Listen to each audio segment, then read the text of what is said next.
Hello everyone. स्वागत है आप सबका मेरे चैनल में जिसका नाम है गेट नेट ट्यूटोरियल। तो आज का जो हमारा वीडियो लेसन होगा वो है रोटेशनल ऑपरेटर इन क्वांटम मैकेनिक्स के बारे में हम लोग पढ़ने वाले हैं। तो आई होप कि आपने इससे पहले मेरे सारे के सारे वीडियो लेसन्स देखे होंगे जो मैंने यूट्यूब में दिए होंगे, और अनअकैडमी में भी जो भी मैंने अपने वीडियो लेक्चर्स दिए हुए वो फ्री ऑफ कॉस्ट है, आप उनको वहाँ जाके देख सकते हैं।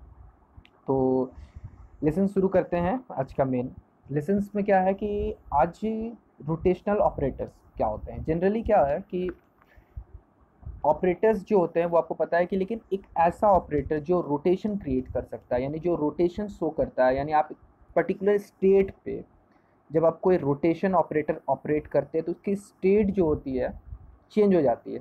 तो बिल्कुल नई स्टेट है, that operator is known as rotation operator. Okay, तो रोटेशन ऑपरेटर को समझने के लिए हम पहले एकदम सिंपल क्लासिकली बात करना चाहेंगे कि किस तरह से समझते हैं।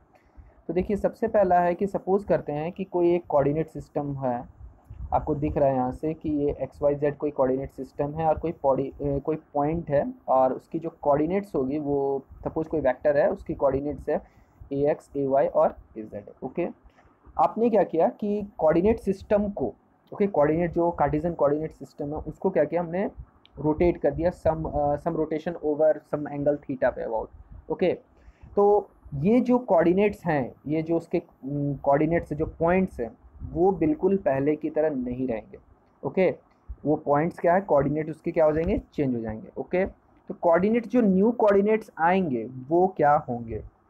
ओके, जो न्यू कोऑर्डिनेट्स और ओल्ड कोऑर्डिनेट्स के बीच में ट्रांसफॉर्मेशन होगा, उस ट्रांसफॉर्मेशन को समझते हैं। यहाँ देखिएगा, देखिए यहाँ से कि आपके पास, इसको मैं थोड़ा सा छोटा कर लेता हूँ।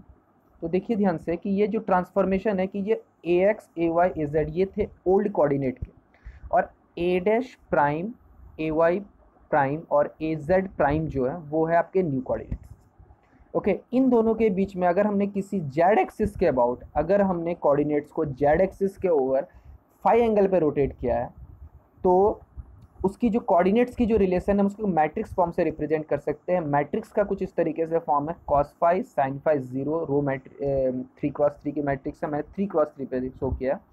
Minus sine phi cos phi zero है, जीरो जीरो और वन है। ये जो मैट्रिक्स है आप जो देख रहे हैं ओवल और मैट्रिक्स, ओके, यही आपका रोटेशन मैट्रिक्स है जो इस वाले स्टेट पे ऑपरेट करके उसे एक नए स्टेट में कन्वर्ट कर देता है।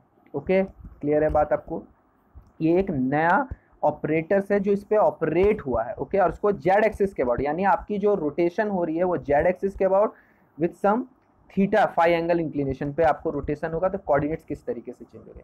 ठीक उसी तरीके से अगर हमने इस तरीके से हम इसको रिप्रेजेंट कर सकते हैं। आप देख सकते हैं यहाँ से, अगर इस शॉर्ट को रिप्रेजेंट, इस शॉर्ट फॉर्म में से रिप्रेजेंट करना चाहेंगे तो ये A prime is equal to R Z phi, जहाँ आर जेड है ये आपका रोटेशन ऑपरेटर हो गया, रोटेशन मैट्रिक्स हो गया आपका यहाँ ऑपरेटर। तो ठीक उसी तरह सिमिलरली अगर आपका रोटेशन आपका एक्स के अबाउट है और वाई के अबाउट है, तो आप एक्स वाले को आप उसे 100 लिखिएगा, और बाकी जो वाई और जेड में रोटेशन है आप इसको एज इट इज रहने दीजिए। अगर जेड में होता है तो जेड वाला टर्म वो 00 यहाँ पर आपका 1 हो जाता है, बाकी एक्स और वाई में रोटेशन वैल्यू में चेंजेस होंगे, बट एक्स जेड में कोई चेंजेस नहीं है जेड कोऑर्डिनेट्स में।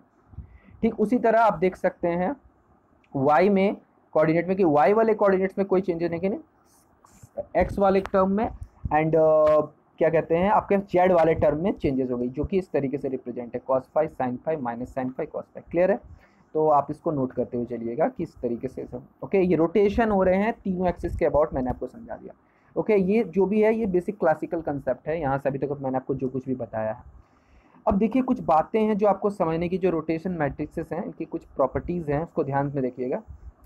आप इसका स्क्रीनशॉट भी ले सकते हैं। तो आपको क्या है देखना चाहिए कि यहाँ समझिए कि रोटेशन की पहली प्रॉपर्टी क्या है कि ये क्या कह सकते हैं कि R X into R Y is not equal to R Y into R X. Clear है, ये पहली प्रॉपर्टी। यानी अगर आपने पहले रोटेशन आर वाई लगाया, फिर उसके बाद रोटेशन आर एक्स लगाया, लेकिन वो आर एक्स और आर वाई के रोटेशन लगाने के बाद सिस्टम में चेंज, दोनों सिस्टम जो रोटेशन जो जो नए कोऑर्डिनेट्स बनने वाले हैं वो बिल्कुल पहले की तरह नहीं हो गए।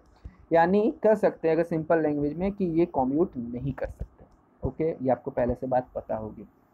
दूसरी क्या है कि रोटेशन मैट्रिसेस जो अभी मैंने बताया आर एक्स आर वाई और आर जेड, वो क्या होते हैं, ऑर्थोगोनल होते हैं। ओके, आपके क्या होते हैं, ये ऑर्थोगोनल होते हैं। आर और R prime equal to R prime is R prime कह रहा हूँ यहाँ से, आपका आर इंटू आर डैश, आपका जो ऑर्थोगोनल का कंडीशन है वो आपको पहले से पता होगा, is equal to R transpose R is equal to 1, unitary matrix. Okay, तीसरी प्रॉपर्टी होती है ऑर्थोगोनल की, इसकी जो डिटर्मिनेंट होती है रोटेशन वो ऑलवेज 1 होती है वो।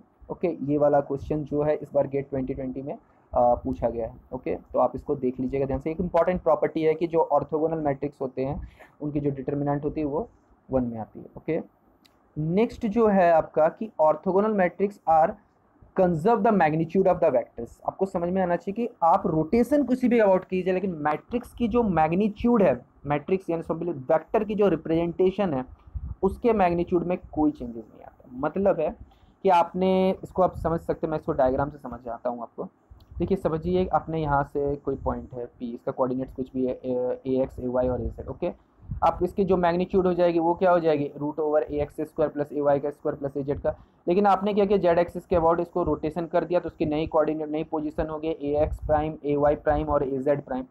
तो जो नई है कोऑर्डिनेट्स है वो किसकी, जो ओवरऑल वेक्टर की जो मैग्नीट्यूड है उसमें कोई चेंजेस नहीं आता। ओके, आप कितना भी रोटेशन कीजिए तो उसकी पोजीशन में कोई चेंजेस नहीं आता। इसलिए मैंने यहाँ स्टेटमेंट लिखा है कि orthogonal matrix are conserve the magnitude of the vector. Okay, ये बात आपकी रोटेशन मैट्रिक्स से रिलेटेड थी, क्लासिकली हम लोग बात समझ सकते हैं।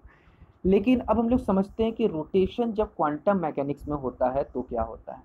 तो देखिए, रोटेशन जब क्वांटम मैकेनिक्स में जब होता है तो यहाँ से आपको टर्म्स आपको पढ़ने पता चल रहा है कि the rotation is specified by an angle and a unit vector and about the rotation is performed by. Okay, आपका जो रोटेशन है वो क्या होगा, about specified by some angle. Okay, suppose कुछ एंगल फाइव पे रोटेट सकता है, and by a unit vector. Okay, आप किसी भी एक डायरेक्शन में कोई फाइव एंगल पे रोटेशन कर सकते हैं, और उसके अबाउट जब रोटेशन कीजिएगा तो क्या क्या चेंजेस आपको दिखाई दे रहे हैं। आपकी जो चेंजेस है वो फाइव, जो स्टेट चेंज होगा वो कुछ इस तरीके, आपकी स्टेट अगर ओल्ड स्टेट आपकी अगर फाइव है तो उसका रोटेशन ऑपरेटर लगाते हैं तो आपकी हो जाएगी फाइव प्राइम। ओके, और जो ऑपरेटर्स चेंज होंगे, ऑपरेटर अगर ए ऑपरेटर था, अगर आपने उस पर उसको ए प्राइम, जो नया ऑपरेटर होगा ए प्राइम, उनके बीच में एक रिलेशन है कुछ इस तरीके से। आप इसको जूम करके मैं आपको दिखा देता हूँ। देखिए, ये आपकी रिलेशन है कि जो नया ऑपरेटर होगा ए प्राइम, यहाँ से देखिए कि ए प्राइम जो होने वाला है आपका, ए प्राइम जो होगा नया ऑपरेटर, वो क्या है, पुराने वाले के साथ किस तरह से रिलेशन आपका होल्ड करने वाला है, इस तरीके से, इस वाले रिलेशन से। तो इस रिलेशन को थोड़ा डायरेक्टली आप इसको याद करते, ये क्या है, आर ऑपरेटर है, और ये ए था, और ये क्या है, आर का ट्रांसपोज कंजुगेट। ओके, ऑपरेटर की। अब देखिए ध्यान से कि रोटेशन जो है वो बेसिकली आपको दो तरीके से रोटेशन मिलते हैं। एक तरह से होता है इनफाइनाइटेसिमल रोटेशन और दूसरा होता है फाइनाइट रोटेशन। ओके, एक स्मॉल एंगल पे रोटेशन, एक होते हैं फाइनाइट, एक लार्ज एंगल पे रोटेशन हो सकते हैं। यानी फाइनाइट रोटेशन जो होता है, जो लार्ज रोटेशन जिसको कह सकते हैं, वो क्या है, sum of the many infinite rotation, infinitesimal rotation यानी स्मॉल एंगल्स का सम होता है। तो आज का जो मेरा डिस्कशन होगा वो मेरा इनफाइनाइटेसिमल रोटेशन, क्योंकि अगर मैं इसको दोनों को डिस्कस कर जाऊँ तो वीडियो काफ़ी लंबी हो जाएगी। ओके, तो आज का जो मेरा डिस्कशन है वो कुछ इस तरीके से, तो पूरे वीडियो पे आप फोकस रखिएगा। देखिए ध्यान से कि आपका इनफाइनाइटेसिमल रोटेशन की बातें हम लोग कर रहे हैं। तो अगर जैसे कि कोई एक पॉइंट है, ये आपका कोऑर्डिनेट है, हमने क्या किया, जेड एक्सिस के अबाउट इसको फाइव पे घुमा दिया, तो डेल फाइव चेंज हुआ। डेल फाइव क्या है, स्मॉल इनफाइनाइटेसिमल रोटेशन आपको दिखाई देता है। ओके, उस एंगल पे चेंज होता है। तो जैसे उस एंगल पे चेंज होता है, अब क्या क्या बातें हैं जो आपको गौर करने वाली है। देखिए, सबसे पहली बात है कि जो रोटेशन फाइव पे जब अपने रोटेशन ऑपरेटर अप्लाई किया, जेड एक्सिस के अबाउट अपने फाइव एंगल पे रोटेशन किया है, तो जो नए स्टेट होगा वो आर फाइव और फाइव माइनस डेल फाइव पे चेंज होगा। वो क्या होगा, फाइव माइनस डेल फाइव पे चेंज हो जाएगा।